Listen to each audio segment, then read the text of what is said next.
चलिए स्टार्ट करते हैं। संविदा सेकंड का आपका जो सेकंड क्लास है, इसके बाद एक क्लास और आएगी, उसके बाद आपका संविदा सेकंड फिनिश हो जाएगा। उसके बाद करेंगे आपका जो चौथा प्रश्न पत्र है, transfer of property act and Indian easement act, संपत्ति अंतरण अधिनियम, ठीक है, और सुखाधिकार अधिनियम।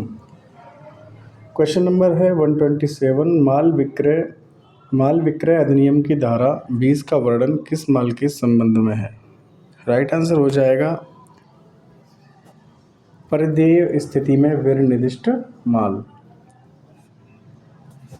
जब तक कोई वस्तु निबंधन या टर्म्स ना हो, जोखिम संपत्ति का अनुमान करता है। इस सिद्धांत का वर्णन किस धारा में है? तो 128 का आपका राइट आंसर हो जाएगा धारा 26। केविएटर एम्पटर का अर्थ होता है क्रेता सावधान। उपनिदाता क्या कहलाता है? 130 का आपका राइट आंसर हो जाएगा पन्मयकार, जिसे पाउनर कहते हैं। अच्छा, जो पन्मयदार है इसको क्या बोलेंगे? तो इसको बोलेंगे उपनिहिती। इसको बोलेंगे उपनिहिती। जिसको गिरवी दी जाती है ना रखने के लिए, उसे बोलेंगे उपनिहिती, पन्मयदार, ठीक है, या पौनी। पन्मयकार कौन है? उपनिदाता या पौनर या बेलर भी बोल देते हैं, लेकिन यहाँ पे ये बेलर अप्लाई नहीं होगा क्योंकि ये गिरवी के अंतर्गत बोला जाता है इनको। जैसे कोई गिरवी रखी जाती है, ठीक है, तो जो गिरवी जो रखता है, जो गिरवी देता है, उसे बोलते हैं पन्मयकार, और जो गिरवी रखता है वो पन्मयदार। जैसे कि मान लीजिए ए ने बी को, ए क्या है यहाँ पे? कोई व्यक्ति है या महिला ले लीजिए या पुरुष ले लीजिए, और बी क्या है? सुनार है। तो ए ने कोई गिरवी रखी बी के पास, तो जो बी यानी कि सुनार है वो हो जाएगा आपका पन्मयदार। क्या हो जाएगा? पन्मयदार। और जो ए होगा जिसने गिरवी दी है सुनार को, वो हो जाएगा पन्मयकार। उपनिहिती क्या कहलाता है? उपनिहिती कहलाता है पन्मयदार। उपनिहिती कहलाता है पन्मयदार। भागीदारी फर्म के विघटन के तरीके क्या हैं? तो भागीदारी फर्म के विघटन के तरीके हैं करार के द्वारा, अनिवार्य विघटन, किन्हीं आकस्मिक घटनाओं के घटित होने पर, ठीक है, तो उपयुक्त से भी हो जाएंगे राइट आंसर। जिसका किसी वस्तु पर अधिकार ही नहीं, वह उस वस्तु को दे भी नहीं सकता। यह सिद्धांत निम्नलिखित में से किससे संबंधित है? राइट आंसर हो जाएगा हक। नेक्स्ट है दूसरे के पक्ष में कब्जा छोड़ना। यह परिभाषा किससे संबंधित है? तो यह परिभाषा संबंध है परिधान से संबंधित है। निम्न में से कौन सा भागीदारी फर्म के विघटन का तरीका है? 135 का आपका राइट आंसर हो जाएगा इच्छाधीन भागीदारी का सूचना द्वारा विघटन और न्यायालय द्वारा विघटन। आ और बा दोनों हो जाएंगे राइट आंसर। निम्न में से किन आधारों पर फर्म का अनिवार्य विघटन हो जाता है? 136 का आपका राइट आंसर हो जाएगा भागीदारों के दिवालिया होने पर और फर्म के कारोबार का विधि विरुद्ध होने पर। तो आ और बा हो जाएंगे दोनों राइट आंसर।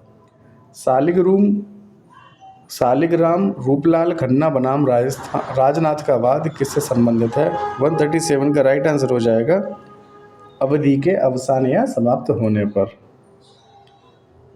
FOB संविदा किससे संबंधित है? तो ये संबंधित है माल का किसी पोत पर मुफ्त परिधान। जॉनसन बनाम टेलर एंड कंपनी लिमिटेड बाद में किस संविदा का वर्णन किया गया है? राइट आंसर हो जाएगा CIM संविदा। कुछ शर्तें विधि द्वारा विवक्षित होती हैं जो कि निम्नलिखित में से कौन सी हैं? 140 का राइट आंसर हो जाएगा माल के हक के बारे में शर्त, वर्णानुसार विक्रय, वर्णन और नमूने के अनुसार विक्रय। उपरोक्त सभी हो जाएंगे राइट आंसर। रोलैंड बनाम डिगल का वाद किससे संबंधित है? 141 का आपका राइट आंसर हो जाएगा माल के हक के बारे में शर्त। प्रत्येक उपनिहिती के निम्न में से क्या अधिकार हैं? 142 का आपका राइट आंसर हो जाएगा प्रतिकार का अधिकार, व्यय अथवा पारिश्रमिक पाने का अधिकार, धारणाधिकार का अधिकार, तो उपरोक्त सभी हो जाएंगे राइट आंसर। धारणाधिकार का अधिकार किसको प्राप्त है? 143 का आपका राइट आंसर हो जाएगा अदत्त विक्रेता को। धारण करने का अधिकार यानी कि धारणाधिकार का अधिकार किसको प्राप्त है? तो अदत्त विक्रेता को। मार्ग में रोकने का अधिकार धारणाधिकार का परिवर्धित स्वरूप है। यह अधिकार निम्नलिखित में से किसको प्राप्त है? तो ये प्राप्त है अदत्त विक्रेता को। धारणाधिकार के निम्न प्रकार होते हैं, विशिष्ट धारणाधिकार और साधारण धारणाधिकार। और वह दोनों हो जाएंगे राइट आंसर। स्वत्व का अंतरण के निम्न में से कौन सा अपवाद है? स्वत्व का अंतरण के निम्न में से कौन सा अपवाद है? 146 का राइट आंसर हो जाएगा विबंधक द्वारा हक का अंतरण, वाणिज्यिक अभिकर्ता द्वारा विक्रय, विक्रय के बाद कब्जाधारी विक्रेता द्वारा विक्रय। उपरोक्त सभी राइट आंसर हो जाएंगे। National employers mutual general insurance association बनाम जॉन्स का वाद किससे संबंधित है? 147 का राइट आंसर हो जाएगा स्वत्व का अंतरण। विक्रय की संविदा के मामले में मूल्य के लिए वाद माल विक्रय अधिनियम की किस धारा के अंतर्गत चलाया जाएगा? ये चलाया जाएगा धारा 55 के अंतर्गत। समय पूर्व संविदा भंग का प्रावधान किस धारा में किया जाता है? धारा 60 हो जाएगा राइट आंसर। भागीदारों के कर्तव्य में कौन भागीदारों के कर्तव्य निम्न में से कौन से हैं? 150 का राइट आंसर हो जाएगा आपका फर्म को सर्वाधिक लाभ के लिए चलाना, एक दूसरे के प्रति विश्वास और सही लेखा देने का कर्तव्य। उपरोक्त सभी हो जाएंगे राइट आंसर। भागीदार के निम्नलिखित में से क्या अधिकार हैं? तो 151 का आपका राइट आंसर हो जाएगा उपरोक्त सभी। कारोबार के संचालन में भाग लेने का अधिकार, बहुमत का अधिकार और लाभ हानि में बराबर हिस्से का अधिकार। बैंक ऑफ ऑस्ट्रेलिया बनाम ब्रिलाट का वाद निम्नलिखित में से किससे संबंधित है? 152 का आपका जो राइट आंसर हो जाएगा वो हो जाएगा भागीदारों के विवक्षित प्राधिकार। विक्रय का सुरक्षित किसके द्वारा निर्धारित किया जाता है? विक्रय का सुरक्षित किसके द्वारा निर्धारित किया जाता है? राइट आंसर हो जाएगा वस्तु के स्वामी के द्वारा। कारोबार की परिभाषा भागीदारी अधिनियम की किस धारा में दी गई है? तो ये दी गई है माल विक्रय अधिनियम की धारा 2 खंड 3 में। भागीदारों को भागीदारी अधिनियम के अंतर्गत क्या अधिकार प्राप्त है? कौन कौन से अधिकार प्राप्त हैं? तो पूंजी पर ब्याज पाने का अधिकार, पारिश्रमिक पाने का अधिकार, क्षतिपूर्ति प्राप्त करने का अधिकार। उपरोक्त सभी प्रकार के अधिकार भागीदारों को भागीदारी अधिनियम के अंतर्गत प्राप्त हैं। जोखिम प्रथम दृष्टया संपत्ति के साथ अंतरित होती है। इस नियम के कुछ अपवाद हैं जो कि निम्नलिखित में से कौन से हैं? तो प्रतिकूल करार, उपनीति के नाते कर्तव्य प्रदान में विलंब, ये सभी अपवाद हैं। भारतीय संविदा अधिनियम के अंतर्गत करार के लिए निम्न में से कौन सा तत्व आवश्यक नहीं है? देखिए, प्रतिग्रहण आवश्यक है, प्रतिफल भी आवश्यक है, प्रस्तावना भी आवश्यक है, लोक नीति ये आवश्यक तत्व नहीं है। नेक्स्ट है किसी फर्म का भागीदार फर्म की संपत्ति का प्रयोग अन्य भागीदारों की सहमति से कर सकता है। डेम्बी हैमिल्टन कंपनी बनाम बार्डेन लिमिटेड का वाद किससे संबंधित है? तो ये संबंधित है परिधान में विलंब। बर्बीकटन बनाम डेल का वाद संबंधित है, किससे संबंधित है? तो ये संबंधित है व्यापारिक प्रथा से। जोखिम का अंतरण माल विक्रय अधिनियम के अंतर्गत किस धारा में वर्णित है? 161 का आपका राइट आंसर हो जाएगा धारा 26। भारतीय भागीदारी अधिनियम के अंतर्गत किस धारा में भागीदार को अभिकर्ता बनाया जाता है? भागीदार को एजेंट बनाया जाता है, अभिकर्ता को एजेंट कहते हैं। 162 का राइट आंसर हो जाएगा धारा 18 में। भारतीय भागीदारी अधिनियम की कौन सी धारा फर्म की संपत्ति के संबंध में उपबंध करती है? तो 163 का जो आपका राइट आंसर हो जाएगा धारा 14। Risk prima facie passes with property का क्या अर्थ है? 164 का आपका राइट आंसर हो जाएगा जोखिम प्रथम दृष्टया संपत्ति के साथ दी जाती है। शशि मोहन बनाम नोवो क्रिस्टो का वाद निम्न में से किससे संबंधित है? 165 का आपका राइट आंसर हो जाएगा शेष चावल जलकर नष्ट हो गया। कारोबार के कारोबार के संचालन में लाभ लेने का अधिकार निम्नलिखित किस धारा में वर्णित है? राइट आंसर हो जाएगा धारा 12 खंड ए। अभिकर्ता की नियुक्ति की जा सकती है किसी भी व्यक्ति द्वारा जो स्वस्थ चित्त हो, किसी भी प्राप्तव्य द्वारा जो स्वस्थ चित्त हो या ना हो, या स्वस्थ चित्त प्राप्तव्य द्वारा, या स्वस्थ चित्त अप्राप्तव्य द्वारा। राइट आंसर हो जाएगा स्वस्थ चित्त प्राप्तव्य द्वारा। एक अभिकरण के सृजन हेतु कोई प्रतिफल आवश्यक नहीं है। संविदा विधि के अंतर्गत एक अभिकरण या एजेंसी समाप्त हो जाती है जब क्या हो जाए, स्वामी या अभिकर्ता में से किसी एक की मृत्यु हो जाती है, स्वामी अपना अधिकार वापस ले लेता है, या स्वामी दिवालिया घोषित हो जाता है। तो उपरोक्त सभी के अंतर्गत एक एजेंसी या अभिकरण समाप्त हो जाती है। बी के पोत का कप्तान वहन पत्रों पर उनमें वर्णित माल को पोत पर प्राप्त किए बिना ही हस्ताक्षर करता है। जहाँ तक बा और अपदेशी प्रेषक का संबंध है, ये वहन पत्र क्या हैं? तो ये वहन पत्र शून्य है। निम्नलिखित में से कौन सा संयोजन सही सुमेलित है? देखिए ये वाला ठीक है, इसमें बा ऑप्शन पहला, दूसरा और तीसरा। माल पड़ा पाने वाले का दायित्व 71 और कौन सा है दूसरा, प्रतिभू का दायित्व 128 और उपनिहिति का विशिष्ट धारणाधिकार 171। सॉरी गलत हो गया, शुरू से देखते हैं। देखिए ये ऑप्शन ठीक है, इसका पहला ठीक है अपना 71 है, माल पड़ा पाने वाले का दायित्व, और दूसरा ठीक है प्रतिभू का दायित्व धारा 128, और इसका तीसरा ठीक है उपाभिकर्ता धारा 191। ठीक है, इसका बा ऑप्शन जो है वो ठीक है। माल विक्रय अधिनियम 1930 कब प्रवृत्त हुआ? 173 का राइट आंसर हो जाएगा 1 जुलाई 1930 को।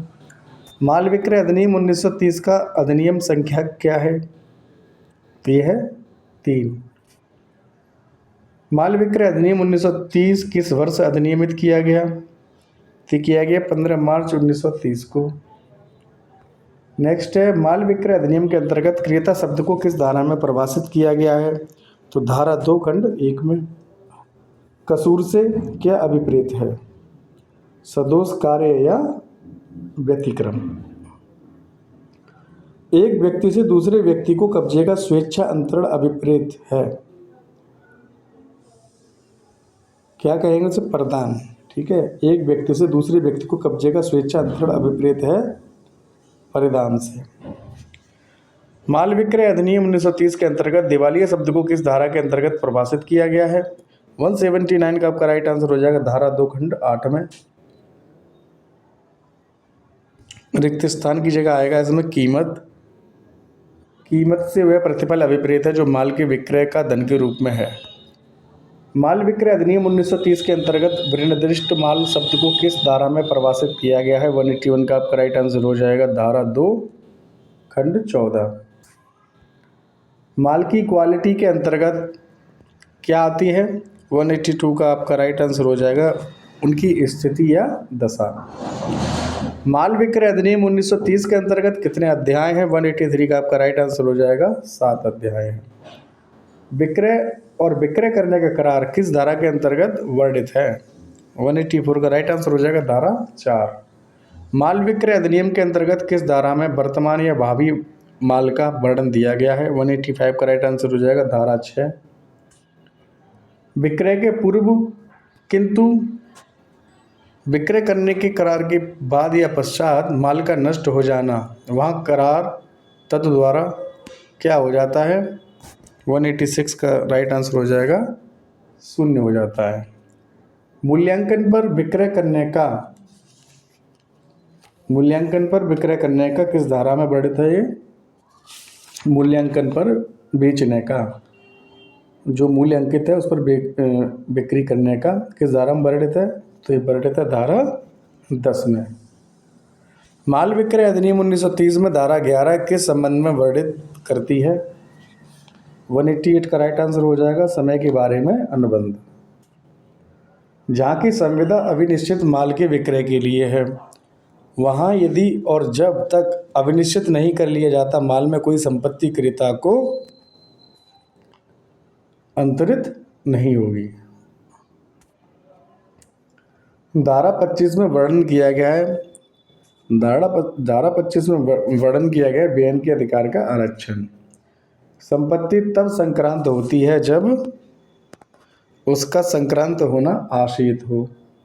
विक्रय के पश्चात या बाद में विक्रेता यानी बेचने वाला या खरीदने वाले का कब्जा रहना किस धारा के अंतर्गत वर्णित है? राइट आंसर हो जाएगा धारा 30। नेक्स्ट है माल विक्रय अधिनियम 1930 का अध्याय 4 किससे संबंधित है? 193 का आपका राइट आंसर हो जाएगा संविदा का पालन करने से।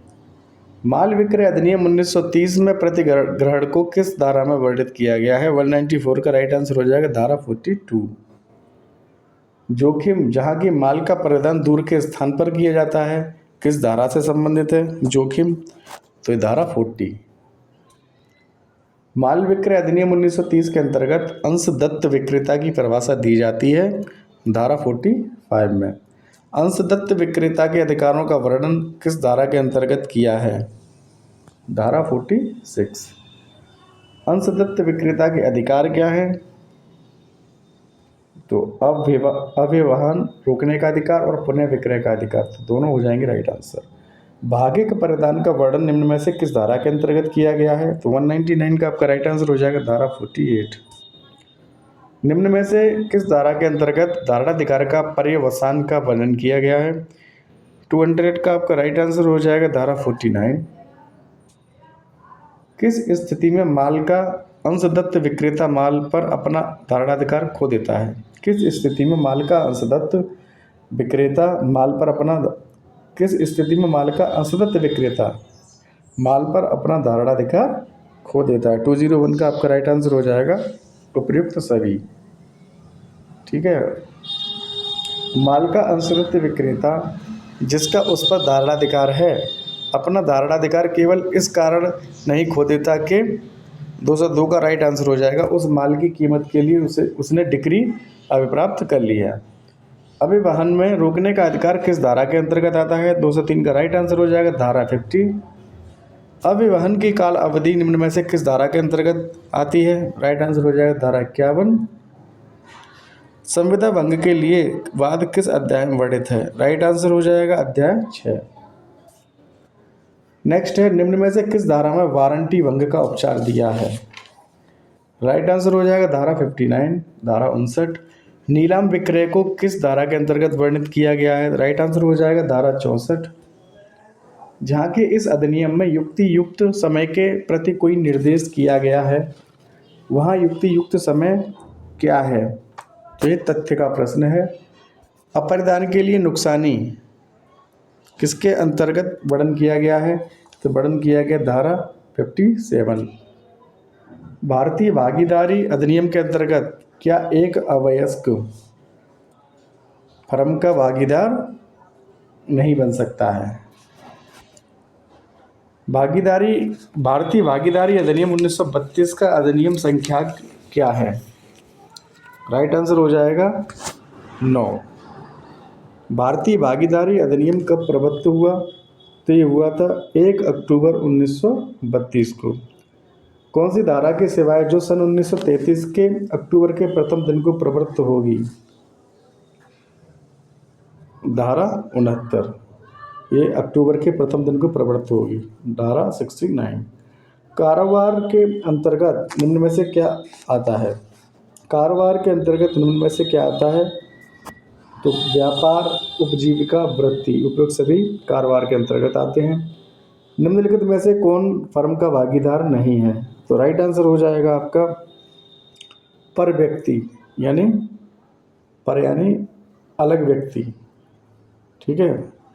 अभिकर्ता मालिक और संयुक्त अभिकर्ता से परे व्यक्ति यानी अलग व्यक्ति।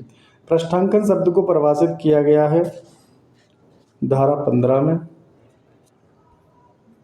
पर व्यक्ति यानी कि थर्ड व्यक्ति, ठीक है, अलग व्यक्ति या थर्ड पार्टी को भारतीय भागीदारी अधिनियम 1932 की किस धारा में परिभाषित किया गया है? धारा 2D। भारतीय भागीदारी अधिनियम के अंतर्गत भेद शब्द को किस धारा में परिभाषित किया है? राइट आंसर हो जाएगा धारा 2C। भारतीय भागीदारी फर्म और फर्म का नाम को किस धारा में परिभाषित किया गया है? 219 का राइट आंसर हो जाएगा धारा 4। 220 में आएगा आपका भागीदारी।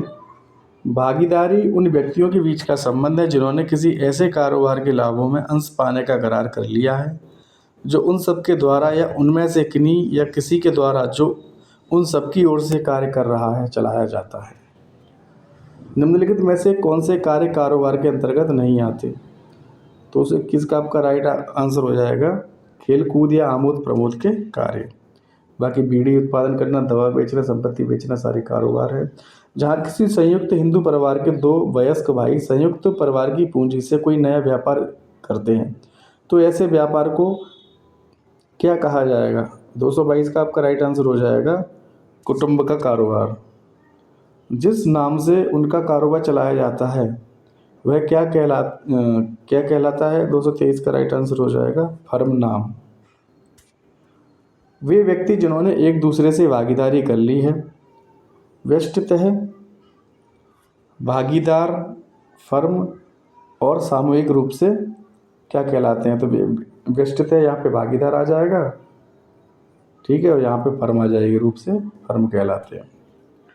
जहाँ की भागीदारों के बीच की संविदा द्वारा उनकी भागीदारी की अस्तित्व अवधि के लिए या उनकी भागीदारी के पर्यवसान के लिए कोई उपबंध नहीं किया गया है वहाँ वह भागीदारी क्या है? 225 का राइट आंसर हो जाएगा इच्छाधीन या इच्छा के अधीन भागीदारी।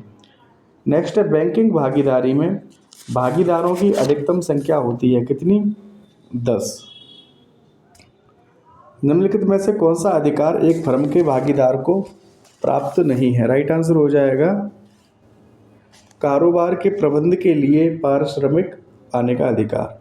भागीदारों के साधारण कर्तव्य को भागीदारी अधिनियम की किस धारा के अंतर्गत वर्णित किया गया है? राइट आंसर हो जाएगा धारा 9। नेक्स्ट है कपट से कारित हानि के लिए क्षतिपूर्ति करने का कर्तव्य भागीदारी अधिनियम के अंतर्गत किस धारा में दिया गया है? 229 का राइट आंसर हो जाएगा धारा 10। फर्म की संपत्ति को भारतीय भागीदारी अधिनियम में किस धारा में वर्णित किया गया है? फर्म की संपत्ति को 230 का आपका राइट आंसर हो जाएगा धारा 14। फर्म के साझेदारों के परस्पर अधिकार और दायित्वों का उल्लेख भारतीय साझेदारी अधिनियम की किस धारा में वर्णित किया गया है? 231 का आपका राइट आंसर हो जाएगा धारा 13। फर्म की कीर्तिस्व के अंतर्गत निम्नलिखित में से कौन नहीं आता? 232 का आपका राइट आंसर हो जाएगा संपत्ति। फर्म की संपत्ति का उपयोजन को किस धारा के अंतर्गत दिया गया है? 233 का आपका राइट आंसर हो जाएगा धारा 15। कोई भी भागीदार जो ऐसी पूंजी के अतिरिक्त जिसे लगाने का करार उसने उस कारोबार के प्रयोजन के लिए किया है कोई संदाय या अधिदाय करता है उस पर कितने % की दर से ब्याज पाने का अधिकार है? राइट आंसर हो जाएगा इसका 6% प्रतिवर्ष। भागीदारी अधिनियम 1932 के उपबंधों के अधीन यह है कि भागीदारी फर्म के कारोबार के प्रयोजनों के लिए फर्म का अभिकर्ता होता है, एजेंट होता है। नेक्स्ट है एक साझेदार फर्म का अभिकर्ता होता है, इस कथन का उल्लेख किस धारा में किया गया है? राइट आंसर हो जाएगा धारा 18 में इसका उल्लेख किया गया। क्लेयर बनाम ट्विस्टन का वाद किससे संबंधित है? तो ये संबंधित है साझेदार का निर्वासित प्राधिकार। भागीदार के विवक्षित प्राधिकार का विस्तारण और निर्बंधन को किस धारा के अंतर्गत दिया गया? 238 का राइट आंसर हो जाएगा धारा 20। भारतीय भागीदारी अधिनियम 1932 के अंतर्गत व्यपदेशन को किस धारा के अंतर्गत वर्णन किया गया है? 239 का राइट आंसर हो जाएगा धारा 28। नेक्स्ट है भागीदार के हित के अंतरिति के अधिकार को किस धारा में दिया गया है? 240 का आपका राइट आंसर हो जाएगा धारा 29। प्रदर्शन का सिद्धांत निम्नलिखित में से किस पर लागू होगा? राइट आंसर हो जाएगा ऐसा व्यक्ति जिसने जानबूझकर फर्म का साझेदार होना निरूपित किया है। साझेदार के निष्कासन संबंधी प्रावधानों का वर्णन निम्नलिखित में से किस धारा में किया गया है? 242 का राइट आंसर हो जाएगा धारा 33। भारतीय साझेदारी अधिनियम 1932 के अंतर्गत किस धारा में भागीदार का निष्कासन दिया गया है? राइट आंसर हो जाएगा धारा 33। नेक्स्ट है कि जहां की फर्म का कोई भागीदार दिवालिया न्याय निर्णीत कर दिया जाता है, वहां उस तारीख से जिसको न्याय निर्णय का आदेश हुआ हो भागीदार नहीं रहेगा, चाहे तद द्वारा फर्म विघटित हो या ना हो। निम्नलिखित स्थितियों में कौन सी परिस्थिति है जिसमें फर्म का विघटन नहीं होगा? राइट आंसर हो जाएगा साझेदार की मृत्यु होने पर। नेक्स्ट है भारतीय पराक्रम में लिखित अधिनियम 1881 के अंतर्गत प्रतिज्ञा पत्र स्टाम्प लगा हुआ होना चाहिए। भागीदार का दिवाला किस धारा के अंतर्गत है? राइट आंसर हो जाएगा धारा 34। नेक्स्ट है व्यापार अवरोधी करार को किस धारा के अंतर्गत वर्णन किया गया है? तो राइट आंसर हो जाएगा धारा 36 खंड 2। नेक्स्ट है बाहर जाने वाले भागीदार को प्रतियोगी कारोबार चलाने का अधिकार अधिनियम की किस धारा के अंतर्गत है? राइट आंसर हो जाएगा धारा 36। पृष्ठांकन शब्द को परिभाषित किया गया है धारा 15 में। नेक्स्ट है पृष्ठांकन कर्ता के दायित्व के उन्मोचन किस धारा के अंतर्गत होता है? राइट आंसर हो जाएगा धारा 40। भारतीय भागीदारी अधिनियम के अंतर्गत अंदर आने वाले और बाहर जाने वाले भागीदार को किस अध्याय में दिया गया है? राइट आंसर हो जाएगा अध्याय 5। नेक्स्ट है भागीदार कब निवृत्त हो सकेगा? निम्न में से सही उत्तर छांटिए। तो राइट आंसर हो जाएगा इसका प्रयोग सभी अन्य सब भागीदारों की सम्मति से, भागीदारों के अभिव्यक्त करार के अनुसार और निवृत्त होने के आशय की लिखित सूचना के द्वारा। भागीदार का निवृत्त होना किस धारा के अंतर्गत है? तो राइट आंसर हो जाएगा धारा 32। नेक्स्ट है तत्कालीन पक्षकार कहा जाता है। तत्कालीन पक्षकार कहा जाता है एक विपत्र का आदेशक, पृष्ठांकन और पृष्ठांकिती, एक वचन पत्र को लेखक और अदाता और उपयुक्त सभी को। हो जाएगा राइट आंसर इसका। बाहर जाने वाले भागीदार को प्रतियोगी कारोबार निम्न में से क्या नहीं कर सकेगा? तो फर्म का नाम उपयोग न कर सकेगा, अपने को फर्म का कारोबार चलाने वाला व्यपदिष्ट न कर सकेगा। तो और दोनों हो जाएंगे राइट आंसर। भारतीय भागीदारी अधिनियम में व्यापार अवरोधी करार को किस धारा के अंतर्गत दिया गया है? 257 का राइट आंसर है धारा 36 खंड 2। नेक्स्ट है फर्म का विघटन किस अध्याय के अंतर्गत दिया गया है? 258 का राइट आंसर हो जाएगा अध्याय 6। फर्म के सब भागीदारों के बीच भागीदारी का विघटन क्या कहलाता है? 259 का आपका राइट आंसर हो जाएगा फर्म का विघटन। भारतीय भागीदारी अधिनियम में करार द्वारा विघटन किस धारा के अंतर्गत दिया गया है? 260 का राइट आंसर हो जाएगा धारा 40। न्यायालय द्वारा विघटन किस धारा के अंतर्गत वर्णन किया गया है? 261 का आपका राइट आंसर हो जाएगा धारा 45। विघटन के पश्चात किए गए भागीदारों के कार्यों के लिए दायित्व किस धारा के अंतर्गत दिया गया है? 262 का आपका राइट आंसर हो जाएगा धारा 45। नेक्स्ट है भारतीय भागीदारी अधिनियम में भागीदारों के बीच लेखा परे निर्धारण का ढंग किस धारा के अंतर्गत वर्णन किया गया है? 263 का आपका राइट आंसर हो जाएगा धारा 48। प्रेमाबाई बनाम ब्राउन 1873 का वाद किससे संबंधित है? राइट आंसर हो जाएगा इसका भागीदार के विवक्षित प्राधिकार का विस्तार और निर्बंधन से संबंधित है। और बात दोनों हो जाएंगे राइट आंसर। फर्म के ऋणों और पृथक ऋणों का संदाय को किस धारा के अंतर्गत वर्णित किया है? तो राइट आंसर हो जाएगा धारा 49। थैंक्स फॉर वॉचिंग, मिलते हैं नेक्स्ट वीडियो में।